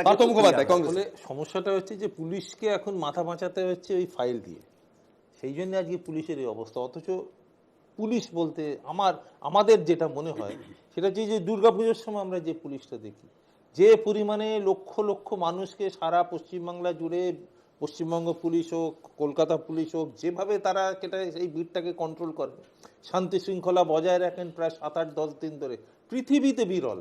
পৃথিবীতে অন্য কোন পুলিশ ফোর্স এই কাজ করতে পারবে কিনা আমার খুব সন্দেহ আছে। আমি এখানে আমার কাছে পুলিশের পরিচয় এটা, কেন না একেবারে কাজের মধ্যে রাজনীতি থাকে না। আমি অনিলদার কাছে একটা প্রশ্ন রাখবো। অনিলদা, আমার মনে আছে 14ই আগস্ট 2024 আরজিকর আন্দোলনের আবহে, যেদিন আরজিকরে ভাঙচুর হচ্ছে, পুরো মব জড়ো হয়েছে, সেদিন একজন থানার ওসিকে আমি দেখেছিলাম একটা ক্রিকেটের হেলমেট পরে, হাতে একটা ডান্ডা নিয়ে, একদম রক্তাক্ত অবস্থায়, ঝরঝর করে রক্ত ঝরছে, তিনি এগিয়ে যাচ্ছেন, সাংবাদিকদের বাঁচাচ্ছেন, আমজনতাকে বাঁচাচ্ছেন এবং ভিড়কে দূরে সরাচ্ছেন। সেই পুলিশকে নিয়ে আজকে এই কথা বলা হচ্ছে, সেই পুলিশের ওপর আঙুল তোলা হচ্ছে।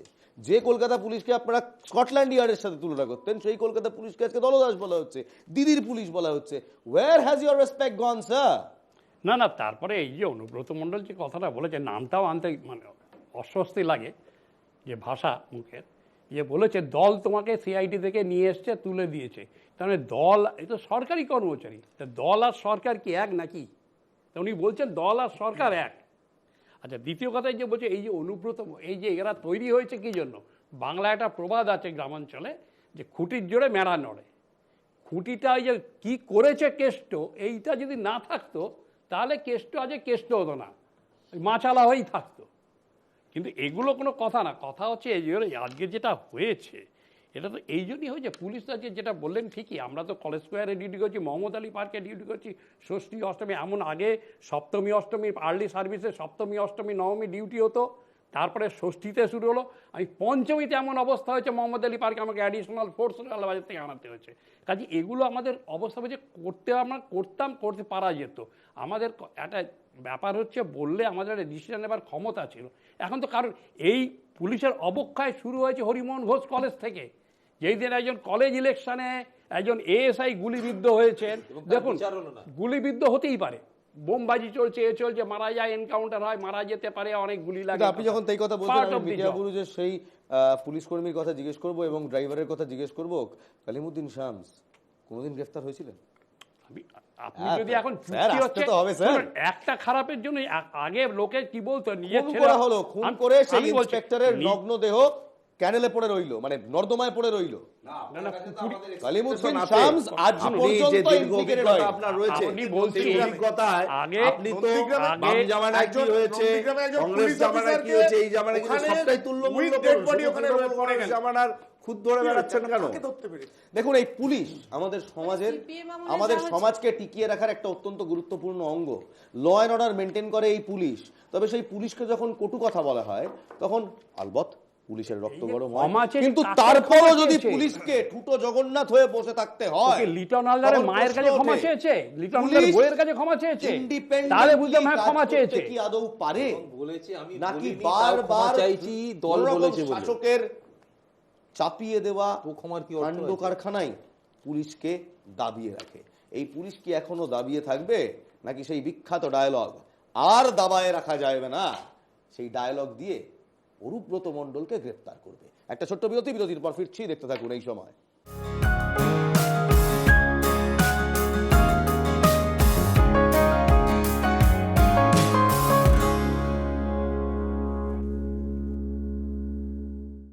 বিরতির পর আপনারা দেখছেন এই সময়, আমি ইলমাজ রয়েছি আপনাদের সঙ্গে। কথা হচ্ছিল বীরভূমের কোট আনকোট বাঘ অনুব্রত মণ্ডলকে নিয়ে, যিনি এই মুহূর্তে রাজ্য পুলিশকে নাকে দড়ি দিয়ে বনবন করে ঘোরাচ্ছে। অনুব্রত নিয়ে অনেক কথা হলো, আবার আসুন একটু পানিহাটির দিকে নজর রাখি। কারণ ব্যারাকপুর শিল্পাঞ্চল, ঠিক, জুট শিল্প, লেদের শিল্প সেখানে আর হয় না। সেখানে এখন বোমা শিল্প হয়, এখন দুষ্কৃতি শিল্প হয়, এখন একনলা স্টেন গান, পাইপ গান, কার্তুজ, এই শিল্প হয়। কেন বলছি? কারণ এক তৃণমূল কর্মীর বাড়ি থেকে স্টেন গান, পাইপ গান, কার্তুজ, হ্যান্ডগান সমস্ত কিছু উদ্ধার করা হচ্ছে, এবং জানা যাচ্ছে সে নাকি এগুলো ভাড়ায় দিত। বাড়ি ভাড়া, গাড়ি ভাড়ার মতো বন্দুকও ভাড়ায় পাওয়া যায় এই বাংলায়। দেখুন, উত্তর 24 পরগনার পানিহাটি পৌরসভার 6 নম্বর ওয়ার্ডের তৃণমূল নেতার বাড়িতে মিলল অস্ত্র ভাণ্ডার। মঙ্গলবার রাতে পানিহাটির বাসিন্দা তৃণমূল কর্মী নাইম আলী ওরফে নেপালির বাড়িতে হানা দেয় পুলিশ। তল্লাশি অভিযানে নেপালির বাড়ি থেকে উদ্ধার হয়েছে স্টেন গান, পাইপ গান, বিদেশি বন্দুক থেকে শুরু করে সেনার ব্যবহৃত কার্তুজ। আগরপাড়া থেকে গ্রেফতার করা হয়েছে তৃণমূল কর্মীকে। কি জেনুইন যেখানে আর্মস আছে খবর পাচ্ছি, আমরা চেষ্টা করে যাচ্ছি বের করে নিই, ঠিক আছে। সাপ্লায়ার্স কারা আছে ওদেরকে চেনটা ব্রেক করা যায়, এই চেষ্টা কিন্তু মানে প্রত্যেক থানায় করছে, কালকে সাফল্য পেয়েছে। পুলিশ এই দাবি করলেও ব্যারাকপুরের প্রাক্তন সাংসদ অর্জুন সিং এর অভিযোগ, সিপিএম এর জামানা থেকে নাইম ওরফে নেপালি অস্ত্র ব্যবসার সঙ্গে যুক্ত। তৃণমূল জামানায় তার অস্ত্রের কারবার ফুলে ফেঁপে উঠেছে। এখন এদেরকে বিজনেসম্যান বলা হয়, যারা এই অস্ত্র রাখছে, অস্ত্র ব্যবসায় করছে। এই নঈম আলী এর একটা ইতিহাস আছে। অর্জুনের বাড়িতে খোঁজ করলে কত যে বোমাগুলি পাওয়া যাবে সেটাও তো ঠিক নয়। যে বোমা স্তূপের উপরে বসে আছে, যার বাড়িতে সবসময় বোমার গুলি থাকে, ওর কাছে নিজের যে আর্মসটা আছে সেটাই লাইসেন্সটা সঠিক নয়। তাহলে আগে নিজেরটা দেখুক, তারপরে অন্যকে বলুক। সিটুর উত্তর 24 পরগনা জেলা সম্পাদক গার্গী চ্যাটার্জির অভিযোগ, অস্ত্রের সাহায্যে ক্ষমতা দখলে রাখতে চাইছে তৃণমূল। পশ্চিমবাংলায় তৃণমূল বুঝে গেছে যে জনগণ তাদের সাথে নেই, তাই অস্ত্রশস্ত্র মজুত করছে, গুন্ডাগর্দি করে ক্ষমতার টিকে থাকার চেষ্টা। আসলে গোটা পশ্চিমবাংলা জুড়ে তৃণমূল তোলাবাজির একটা রাজত্ব তৈরি করেছে। অস্ত্র উদ্ধারের ঘটনার নিন্দা করেছেন পানিহাটি পুরসভার 7 নম্বর ওয়ার্ডের কংগ্রেস কাউন্সিলর। আমি এ সম্বন্ধে নিন্দা করছি। আমাদের এলাকা পিস এলাকা আছে, আমন শান্তি এলাকা, সামনে আমাদের তেওহার আছে ঈদ উল জোহা। আমরা এলাকা में সবাইকে নিয়ে ভালো করে তেওহারটাকে মানাবো, এসব চিজ ঠিক নেই। বুধবার নেপালিকে ব্যারাকপুর আদালতে পেশ করে পুলিশ। অস্ত্র উদ্ধারের ঘটনায় পানিহাটিতে চাঞ্চল্য ছড়িয়েছে।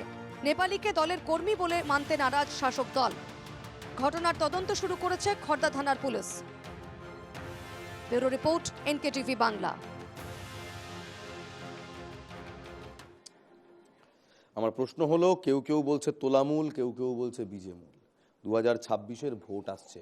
পার্থদা, তৃণমূল কংগ্রেসের কর্মীর বাড়ি থেকেই যখন অস্ত্র উদ্ধার হয়, তখন প্রশ্ন তো ওঠে, তাহলে কি তৃণমূল কংগ্রেস কিংবা শাসক দল একেবারে প্রত্যক্ষভাবে বাংলায় ঘটে চলা অশান্তিতে মদত দিচ্ছে? দেখুন, বিষয়টাকে এইভাবে ব্যাখ্যা করা একদমই ঠিক নয়। কদিন আগে ধর্মতলা বাস স্ট্যান্ডে বিজেপির এক কর্মীর কাছ থেকেও বেশ কিছু কার্তুজ বন্দুক খুঁজে পাওয়া গেছে, সেটাও যেমন পুলিশ ধরেছে। আজকে তৃণমূল কর্মী, সমর্থক, নেতৃত্ব যেই হোক না কেন, এই ধরনের অবৈধ অস্ত্রের সঙ্গে তার সঙ্গে যোগ থাকে, তার বিরুদ্ধে পুলিশ ব্যবস্থাপনা গ্রহণ করবে, এটাই স্বাভাবিক। এবং পুলিশ রুটিন মাফিক প্রতিনিয়ত এই ধরনের অভিযানে চলছে। আজকে উত্তর থেকে দক্ষিণ, কোচবিহার, মুর্শিদাবাদে বিভিন্ন জায়গায় এই ধরনের অস্ত্র উদ্ধার হচ্ছে, এবং এই কাজ পুরোপুরিভাবে পুলিশ সারা বছর ধরেই করে এবং এই অভিযান করা আরও বেশি করে করা প্রয়োজন। কারণ এ ধরনের কারবারের সঙ্গে সে যুক্ত আছে, তার রং দেখে নয়, তাকে ক্রিমিনাল হিসেবে ট্রিট করে অ্যাকশন গ্রহণ করা দরকার। পুলিশ সেই কাজ। সোমনাথ শ্যাম প্রথমে মানতে চাইছে না তৃণমূল করে, তারপর বলছে যে না এই অস্ত্র ভাড়া দেয় অর্জুন সিংকে। পুলিশ বলছে অস্ত্র ভাড়া দেয়। ভাবুন, বাড়ি ভাড়া নয়, গাড়ি ভাড়া নয়, স্কুটার ভাড়া নয়, বন্দুক ভাড়া দেওয়া হচ্ছে। কোথায়? ব্যারাকপুর শিল্পাঞ্চলে। পার্থদা, আপনারই নেমসেক একজন পার্থ ভৌমিক আমাকে সরাসরি তার ইন্টারভিউতে বিফোর 2024 ইলেকশন বলেছিলেন, আমি ক্ষমতায় এলে ব্যারাকপুর থেকে ক্রাইম অ্যান্ড ক্রিমিনাল সিন্ডিকেট মুছে দেব। কোথায় কি? প্রচেষ্টা চলছে। একদিনই সমস্ত ব্যবস্থাপনাকে নির্মূল করা সম্ভব নয়, কিন্তু ধীরে ধীরে সেই প্রক্রিয়া চলছে। পুলিশ পুরোদস্তুর সেই কাজ করছে এবং উদ্ধার করছে। সে কে এটা দেখবার প্রয়োজনীয়তা নেই। বিজেপি হোক, সে সিপিএম হোক, পুলিশ কি সত্যি এই মুহূর্তে যার বাড়িতে এই ধরনের কাজ থেকে তার বিরুদ্ধে ব্যবস্থা পুলিশ কি সত্যি সেই প্রচেষ্টা চালাচ্ছে? না, প্রথমে একটা কথা বলি, যে তৃণমূল বলা হচ্ছে না, এগুলো তৃণমূল বলে কিছু না। তৃণমূল পাওয়ারে আছে, আজকে তৃণমূল হয়েছে।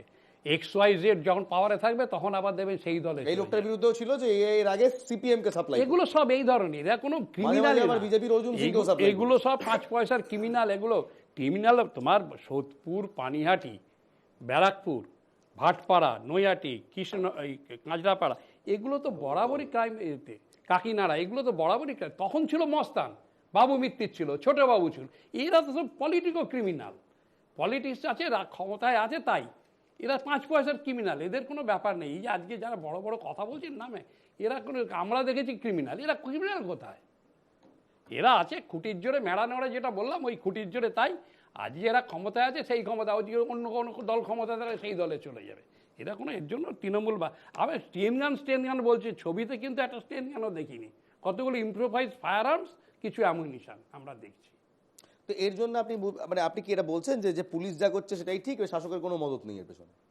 শাসকের কোনো মদত নেই। আমি তো প্রথমে বললাম শাসকের মদত না থাকলে কি করে হচ্ছে। বেশ, শাসকের মদত না থাকলে কি করে হচ্ছে? এবার এখানেই একটা প্রশ্ন আমার রুবি মণ্ডলের কাছে। রুবি মণ্ডল, ইনি যে আর্মস ভাড়া দিতেন, অভিযোগ অর্জুন সিংও এর কাছ থেকে আর্মস ভাড়া নিতেন। জোর করে হয়তো নামটা বলেছে, এখন যেহেতু ধরা পড়ে গেছে, এখন তো একটা বিজেপিকে ইনক্লুডিং করতে হবে, তাই হয়তো করেছে, আর কিছু নয়। কিন্তু সারা পশ্চিমবঙ্গ জুড়ে যারা সারা পশ্চিমবঙ্গ, আপনি সেটাও রাখছেন না যে অর্জুন সিং যখন তৃণমূলে ছিল তখন ভাড়া নিতে পারতেন? এই অপশনটাও আপনি ওপেন রাখছেন? সেটা অর্জুন সিং বলতে পারবে, সে কে কি করেছে না, সেটা অর্জুন সিং বলতে পারবে। যখন তৃণমূলে ছিল তখন সে সেই বিষয়ে সেই কথা বলতে পারবে। আমি তো কোনোদিন তৃণমূল করিনি, আমি বিষয়টা জানি। কিন্তু আপনি শিওর বিজেপিতে থাকার পর অর্জুন সিং এরকম কিছু করেন? না, একদমই না। এখন অবধি আমরা এরকম কিছু দেখিনি। না, বিজেপিতে গেলেই সব ওয়াশিং মেশিনে ধোয়ার বিষয় না। আপনি এই যে শুভেন্দু, একটু আগেই বলবে, একটু পরেই বলবেন হয়তো শুভেন্দু অধিকারীর ব্যাপার। আমি আপনাকে প্রশ্ন করবো যে শুভেন্দু অধিকারী বিজেপিতে আসার পরে একটা ফুটেজ দেখান যেখানে উনি দুর্নীতির সাথে যুক্ত, দেখাতে পারবেন? দুর্নীতির বিরুদ্ধে তার বিরুদ্ধে তাকে একবারও সিবিআই ডাকলো না কেন? একবারও সিবিআই তাকে ডাকলো না কেন? সব তৃণমূলের নেতাদের ডাকা যায়, আর শুভেন্দু যে বিজেপিতে ঢুকেছে তাই ডাকা হয় না। আরে দেখে দেখান, তাকে দেখে দেখান, তার বিরুদ্ধে ব্যবস্থা গ্রহণ করুন, তারপরে কথা বলবেন, তারপরে কথা বলবেন। বেশ, শান্ত হন, শান্ত হন। আচ্ছা, বেশ শান্ত হন। রুবি মণ্ডল, প্লিজ, রুবি মণ্ডল, আমার একটা সহজকে আড়াল করা যায় না। 2019 সালে সবার ফেরত দাও, স্পষ্ট জানে। 2019 সালে রুবি মণ্ডল, 2019 সালে অর্জুন সিং কোন দলে ছিলেন? 2019 সালে লোকসভা ভোটের আগে অর্জুন সিং কোন দলে ছিলেন? আমাকে বলছেন? হ্যাঁ, 2019 সালে অর্জুন সিং কোথায় ছিল না ছিল সেটা আপনি জানেন? না, আমি জানি না। আপনার দলে ছিলেন 2019-এ, উনি আপনার দলের হয়েই ক্যাম্পেইন করছিলেন। এবার আমি সেখান থেকেই তো প্রশ্ন করছি যে না, যদি ব্যারাকপুর শিল্পাঞ্চলে কেন ক্রাইম অধ্যুষিত যদি বুঝতে হয়, তাহলে বুঝতে হবে কারা কারা চালায়। অর্জুন সিং এর বিরুদ্ধে যে লেভেল অফ ক্রিমিনাল এফআইআরস রয়েছে, খুব কম নেতা রয়েছে যারা ওই লেভেল ম্যাচ করতে পারে। আপনাদের দল ছেড়ে বেরিয়ে গেল, আপনাদের দলকে রীতিমতো গালমন্দ করে জুট কর্পোরেশন কিছু করছে না বলে দল ছেড়ে বেরিয়ে গেল, তৃণমূল কংগ্রেসে গিয়ে যোগ দিল। আমার মনে আছে সেই ব্রিগেডে না কোথায় যে ব্যাপারটা হলো, যেখানে ওই টিকিট দেওয়া হচ্ছিল, বসেছিলেন ঠিক মমতা বন্দ্যোপাধ্যায়ের পাশে। ঠিক যে মুহূর্তে বলা হলো না উনি নন, টিকিট পেলেন পার্থবাবু, উনি আবার উড়ে চলে গেলেন দিল্লি, ঢুকে গেলেন আপনার দলে। আপনারা নিলেন, তাহলে আপনারা মরাল হাই গ্রাউন্ডটা কি করে ক্লেম করেন? আপনারা জেনে শুনে এমন একজনকে নিলেন, উনি যখন বেরিয়ে গেলেন তখন আপনাদের ওখানকার নেতৃত্ব অর্জুন সিংকে রীতিমতো ক্রিমিনাল, তোলাবাজ সমস্ত কিছু বলেছিলেন, যেই ফেরত এলো সব ওয়াশিং মেশিন আউট। এটাই বলছি, ওয়াশিং মেশিনের বিষয় না, এটাই হচ্ছে ভারতীয় জনতা পার্টিতে যে আসবে সে দুর্নীতি করতে পারবে না, কারণ এটা ভারতীয় জনতা পার্টি সে করে আসলে সেফ হেভেন দেবে। সে কি করে এসছে, সে আগে তৃণমূলে দাঁড়িয়ে কি করেছে, এই যে আপনারা স্বীকার করছেন যে তৃণমূলে যখনই সে থাকে সে সন্ত্রাস করবে, সে চৌর্যবৃত্তি করবে, সে দুর্নীতি করবে, এটা আপনারা স্বীকার করছেন, সেটা করবে। এবং ভারতীয় জনতা পার্টির নীতি আদর্শ এটা নয়, সেটা প্রমাণিত। এবং সারা পশ্চিমবঙ্গ জুড়ে ব্রিজভূষণ শরণ সিং, জানি না এ তৃণমূল থেকে বিজেপিতে গিয়ে করেছে কিনা, কিন্তু যখন যা কিছু করেছে তো ভারতীয় জনতা পার্টিতে থাকাকালীন করেছে। এবং কি করেছে না, তার করার জন্যে একটা 15 বছরের কম বয়সী একটা মেয়ের তার বার্থ সার্টিফিকেটটা বদলে ফেলতে হলো, করে 15 বছরের ওপর করে তাকে পক্সো আইনের আওতার বাইরে আনা হলো। কিন্তু এইটা করতে প্রায় 1 বছর টাইম লেগেছে। পক্সো আইনের নিয়ম হচ্ছে বোধহয় 24 ঘন্টার মধ্যে অ্যারেস্ট করতে হবে, তাই তো? 1 বছর ধরে তাকে অ্যারেস্ট করা হয়নি। 1 বছর কিন্তু পক্সো আইনটা চলেছিল। কুলদীপ সিং সেঙ্গার একটা পরিবারের অন্তত কজনকে একবারে সাবাড়, মানে বাংলা সোজা বাংলায় যেটা বলে সাবাড় করে দিল। দল তার বিরুদ্ধে ব্যবস্থা নিয়েছে 1.5 বছর বাদে। ঠিক তো? হ্যাঁ, তো অবস্থা এইটাই। আজকে তৃণমূলের সবচেয়ে প্রবলেম হচ্ছে, যেটা বিজেপির প্রতিনিধি বললেন, একদম ঠিক কথাটা বললেন, যে 2019-এ অর্জুন সিং কোথায় ছিলেন আমি জানি না। স্বাভাবিক, এটাই হচ্ছে পশ্চিমবাংলার রাজনীতি, যে কে কখন কোথায়, কখন তৃণমূলেরটা বিজেপিতে, কখন বিজেপিটা তৃণমূলে, তারা নিজেরাও জানে। শুধু তাই নয়, বিশ্বাস করুন এই মুহূর্তে পশ্চিমবঙ্গের রাজনীতি এমন জায়গায় গিয়েছে যে পশ্চিমবঙ্গের রাজনীতির জন্য আগামী দিনে পশ্চিমবঙ্গের উন্নয়নও হয়তো থমকে যেতে পারে। গৌতম আদানি তাজপুরে একটি পোর্ট করার কথা ছিল, ভিজুয়ালস প্লিজ। গৌতম আদানির তাজপুরে একটি পোর্ট করার কথা ছিল, তার হচ্ছে না। কেন্দ্রের কাছ থেকে নাকি ছাড়পত্র পাওয়া যায়নি, সেই কারণে আবার টেন্ডার ডাকবে এই সরকার। মন্ত্রিসভায়, রাজ্যের মন্ত্রিসভায় এমনই সিদ্ধান্ত নেওয়া হয়েছে। ভাবুন, তাজপুর পোর্টটা হলে ভারতবর্ষের তো হতোই উন্নয়ন, তার সঙ্গে বাংলার উন্নয়নটাও হতো। তাহলে কি আদানির সঙ্গে দূরত্ব বাড়ানোর জন্যই, 2026-এর আগে আদানির সঙ্গে দূরত্ব বাড়ানোর জন্যই, যেহেতু আদানির মোদী ঘনিষ্ঠতা রয়েছে, সেই কারণেই কি মমতা বন্দ্যোপাধ্যায়ের মন্ত্রিসভা এই সিদ্ধান্ত নিলেন? রাজ্যের উন্নয়ন আগে নাকি ভোটে জেতা আগে? পার্থদা দেখুন, টেন্ডার অত্যন্ত স্বচ্ছ প্রক্রিয়ার মাধ্যমে সমস্ত কিছু ব্যবস্থাপনা সম্পূর্ণ করা প্রয়োজন। শর্তাবলী যা যা টেন্ডার প্রসেসে ছিল সেগুলোর কিছু কিছু ক্রাইটেরিয়া ম্যাচ করেনি বলেই রিটেন্ডার করা হচ্ছে। পার্টিসিপেট যারা যারা করবে, যারা প্রযোজ্য হবে, তারাই সেই টেন্ডার পাবে। এখানে অন্য কিছুভাবে ভাবার অবকাশ নেই বলে আমি মনে করি। ইন্টেন্ট অফ লেটার আদানিকে ইস্যু করেছিল মমতা বন্দ্যোপাধ্যায় একটি সভায়, কিন্তু সেখানে টেন্ডার প্রক্রিয়ার যে নিয়মাবলী বা শর্তাবলী ছিল, সেই শর্তাবলীকে 100% পূরণ করতে হবে। সেই জায়গায় ব্যাঘাত ঘটেছে, তাই জন্যই বিষয়টি টেন্ডার বাতিল হয়েছে। মন্ত্রিসভায় আবার সেটা বাতিল করে নতুনভাবে প্রসেস করা হচ্ছে। তবে অগ্নিমিত্রা পল, ভারতীয় জনতা পার্টি, তিনি কি বলছেন এই প্রসঙ্গে দেখাবো।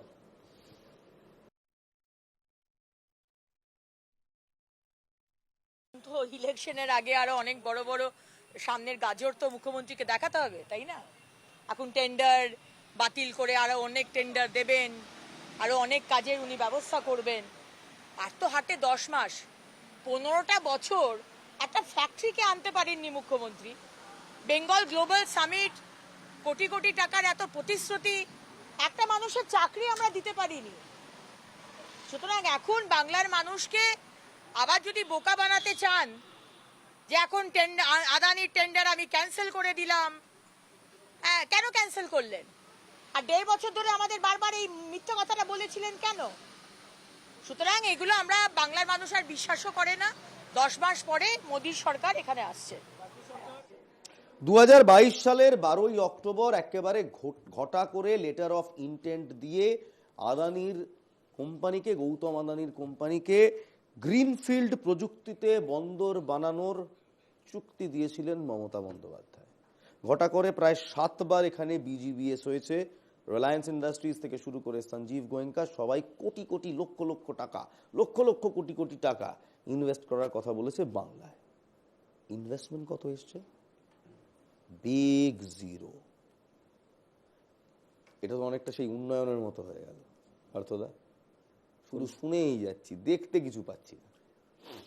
উদ্যোগ নেওয়া হচ্ছে, কিছু কিছু ক্ষেত্রে উদ্যোগ নিশ্চিতভাবে ফেইলিয়ারও হয়। কদিন ধরে আর উদ্যোগটা নেবেন বলুন তো? আরে শুনুন, একটা প্রসেস, যেটা ডাইনামিক প্রসেস, কোনোদিন কোনো জায়গায় থমকে থাকে না। কাইনেটিক করুন ব্যাপারটাকে, ডাইনামিক হতে হতে ডাইনামো হয়ে গেল। স্বাভাবিকভাবে এই ধরনের যে শিল্প সম্মেলন হচ্ছে, কিছু কিছু পজিটিভ দিকও উঠে আসছে, এটা তো বিশ্বাস করুন পার্থদা, মানুষও না সার্বিকভাবে 8 বছরের বিজিবিএস দেখার পর বুঝে গেছে, সবাই আসে, দুদিন ধরে খানাপিনা হয়, প্রচুর মানে বক্তব্য হয়, কিন্তু চাকরিটা আদৌ জোটে না।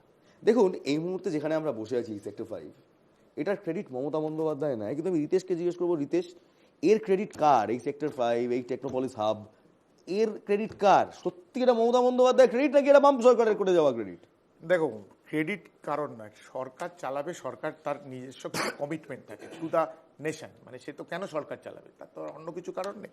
তাহলে সরকার চালানোর ক্ষেত্রে 2011-র পরে একটা সরকারি চাকরি হয়, এবং যে কটা সরকারি চাকরি হয়েছে সব কটাই কোর্টের কাছে গিয়ে ক্যান্সেল হয়ে বসে আছে। শিক্ষকদের বলো, কোনো নিয়োগ এখন স্বচ্ছতার সাথে নেই, অর্থাৎ স্বচ্ছতা বলে এখানে কিছু নেই। দুই হচ্ছে, কোনো যতগুলো পুজো কমিটিতে যতগুলো পুজোর ফিতে কাটেন, ততগুলো যদি ইন্ডাস্ট্রির ফিতে কাটেন, অন্তত 1% ফিতে কাটতেন, তাহলেও অন্তত পশ্চিমবঙ্গের চেহারাটা পাল্টে যেত। 15 বছরে এই মানে 11 থেকে 25 অব্দি, এর মধ্যে এখনো অব্দি আমাদের একটা প্রজন্মের ইয়ং জেনারেশন, তারা পশ্চিমবঙ্গ ছেড়ে চলে গেছে, হয় অন্য ভারতবর্ষে অন্য কোনো রাজ্যে গেছেন, অথবা বিদেশে চলে গেছে। তুমি সল্টলেককে দেখো, সল্টলেকে গিয়ে দেখবে ওখানে হচ্ছে সিনিয়র সিটিজেন হাব হয়ে গেছে, ওখানে দাঁড়িয়ে ইয়ং জেনারেশন নেই। একেবারে এখানে পার্থ মুখোপাধ্যায় আমি এই প্রশ্নটাই করবো যে দেখুন এই মুহূর্তে সত্যি যা ইয়াং জেনারেশন যারা রয়েছে, এই মুহূর্তে আমার স্টুডিওতে দুটো বাচ্চা ছেলে মেয়ে বসে বসে এই চ্যানেলটা দেখছে, এই শোটা দেখছে, এবং তারাও আমি জানি তারা এই মুহূর্তে কলেজে পড়ছে, কলেজের পরেই চাকরি খুঁজবে। চাকরিটা পাবে কোথায়?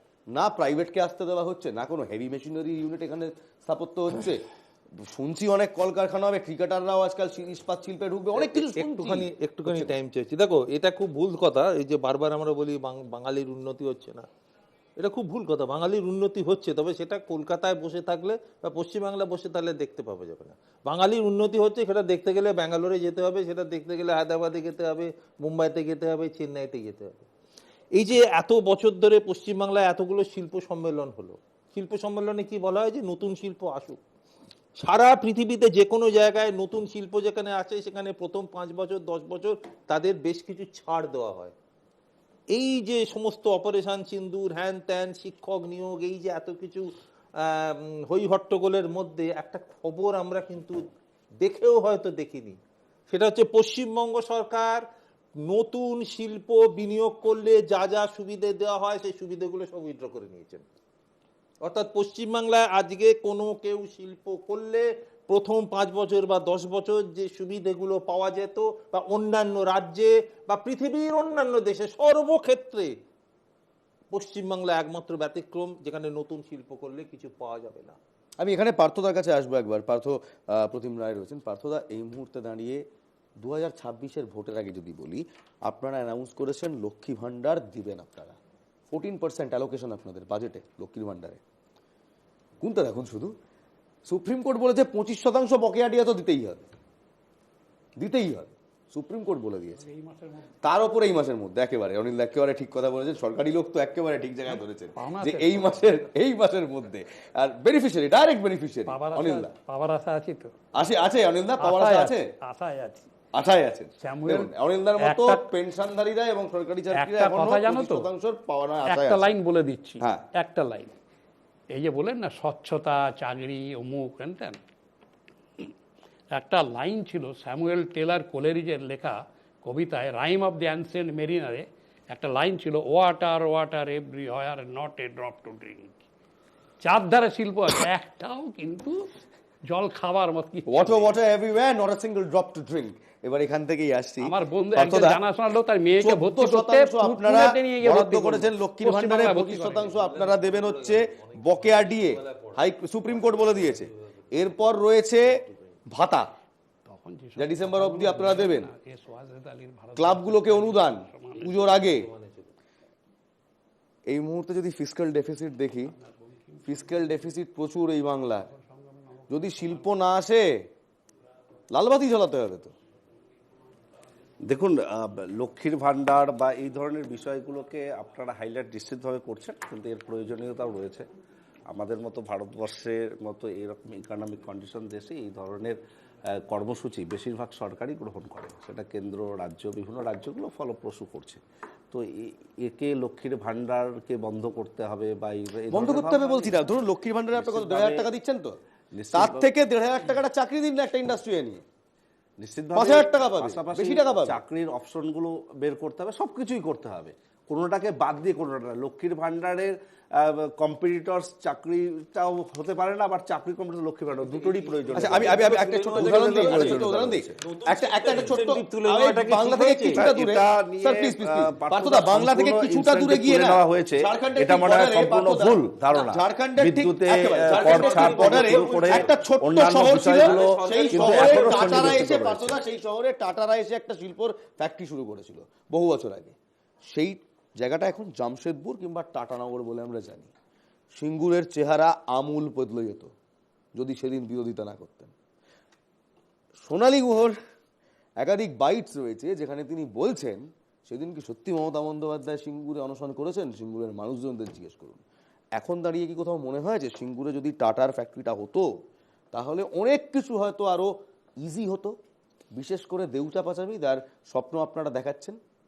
দেখুন, টাটার শিল্প এখান থেকে চলে যাওয়া বা বিষয়গুলো, এগুলোর একটি মৌলিক ভাবনা ছিল, সে জমি জোর করে কৃষকদের কাছ থেকে কেড়ে নেওয়া যাবে না। এই জায়গায় তৃণমূল কংগ্রেস সরকার, মমতা বন্দ্যোপাধ্যায় সরকার এখনও অনড়, যে কৃষকদের কাছে জোর করে জমি কেড়ে নেওয়া করে শিল্পপতিদের হাতে তুলে দেওয়া, সেটা কিন্তু কখনোই। তাহলে দেউচাতে কি হচ্ছে আদিবাসীদের সাথে? দেউচা পাচামিতে যাদের কাছ থেকে জমি নেওয়া হচ্ছে প্রত্যেকের সঙ্গে নেগোসিয়েশন করেই জমি নেওয়া হচ্ছে, তাদের বিরুদ্ধে জোর করে নয়। কিছু জায়গায় এই ধরনের প্রসঙ্গ উঠছে, কিন্তু নেগোসিয়েশন চলছে। দূর থেকে দেখলে অনেক কিছুই ভালো লাগে, কিন্তু একবার আমাদের সময় আজকে একেবারে নেই, একবার বাঘের ওপর উঠলে বোঝা যায় বাঘের সাওয়ারি ঠিক কতটা সমস্যার। সত্যি তো সিঙ্গুরে যদি আজকে ফ্যাক্টরিটা হতো, বাংলার প্রচুর লোক এখানে চাকরি পেত। পর জুট মিল বন্ধ হয়ে যাচ্ছে, খোলার কোনো তাগিদ নেই। উত্তরবঙ্গে যান, চা বাগান, মধু চা বাগান সেই কবে থেকে বন্ধ পড়ে আছে, কবে খুলবে কেউ জানে না। মধু চা বাগানের হাটে গোনা কয়েকজন মানুষ বারবার বলে যে আমরা ভোট দেব না, কিন্তু কারো কিছু যায় আসে না। এখানেই প্রশ্ন, আগামী দিনে বাংলা কোন দিকে এগোবে, এই প্রশ্ন তুলেই আজকে শেষ করছি। ভালো থাকুন, ভালো রাখুন, জয় হিন্দ।